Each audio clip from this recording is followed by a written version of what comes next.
అందరికీ నమస్కారం. నా పేరు professor Mudigonda Sivaprasad, retired professor of Osmania university, Sivam road, Hyderabad, Telangana. Here is a message. నిన్న ఛత్తీస్గఢ్ హైకోర్టు ఒక చరిత్రాత్మకమైనటువంటి తీర్పు ఇచ్చింది. ఆ తీర్పు యొక్క నేపథ్యం అంటే బ్యాక్గ్రౌండ్ ఏమిటో చెప్తాం. ఛత్తీస్గఢ్లో మతాంతరీకరణలు జరుగుతున్నాయి. అనగా అక్కడ ఉన్న హిందువులను, అక్కడ ఉన్నటువంటి క్రైస్తవులు, ముఖ్యంగా ఈ అడవులలో ఉంటారు కదా, ఆ కొందరు గిరిజనులు, వనచరులు, వాళ్ళను బాగా డబ్బిచ్చి మతం మారుస్తూ ఉన్నది. దాంతో అక్కడ ఉన్నటువంటి దేశభక్తులందరూ కూడా ఈ మత పాస్టర్లు ఎవరైతే ఉన్నారో వాళ్ళందరినీ మీరు మా గ్రామాలలోకి రావద్దు, మతం మార్పిడి చేయవద్దు అంటూ గ్రామాల దగ్గర బోర్డులు పెట్టారు. పెడితే ఆ పాస్టర్లు కోర్టుకు వెళ్ళారు. కోర్టు ఈ పాస్టర్లకు వ్యతిరేకంగా తీర్పిచ్చింది. ఎందుకంటే బలవంతంగా మతం మార్పిడి చేయటం అన్నటువంటిది రాజ్యాంగానికి విరుద్ధం. కాబట్టి వాళ్ళట్లా బోర్డులు పెట్టడంలో ఏమీ అనౌచిత్యం లేదు. It is a right process. కాబట్టి మీరు ఆ గ్రామాల లోపలికి వెళ్ళి మతం మార్చే ప్రయత్నాలను చేయకండి అని. ఇది మన తెలుగు పేపర్లలో రాలేదు. ఎందుకు రాలేదు నేను అడుగుతూ ఉన్నాను. అంటే న్యూస్ను కావాలని బ్లాక్ చేస్తూ ఉన్నారన్నమాట కొంతమంది. అవునా? ఇది చాలా ముఖ్యమైనటువంటి జడ్జిమెంటు.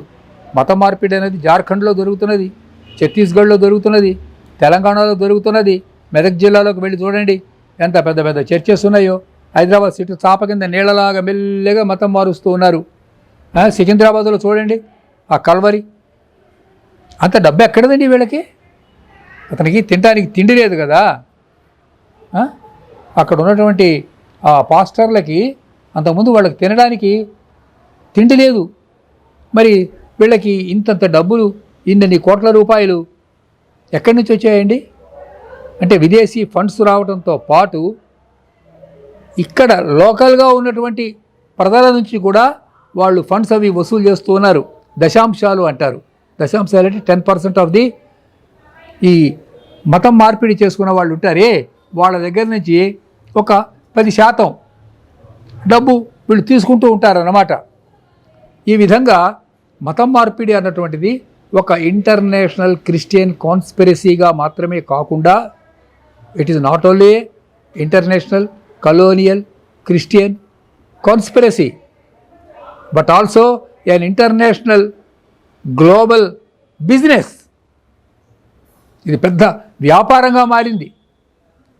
కాబట్టి దీనిని నిరోధించవలసినటువంటి అవసరం ఇవాళ దేశ ప్రజల మీదకి వచ్చింది.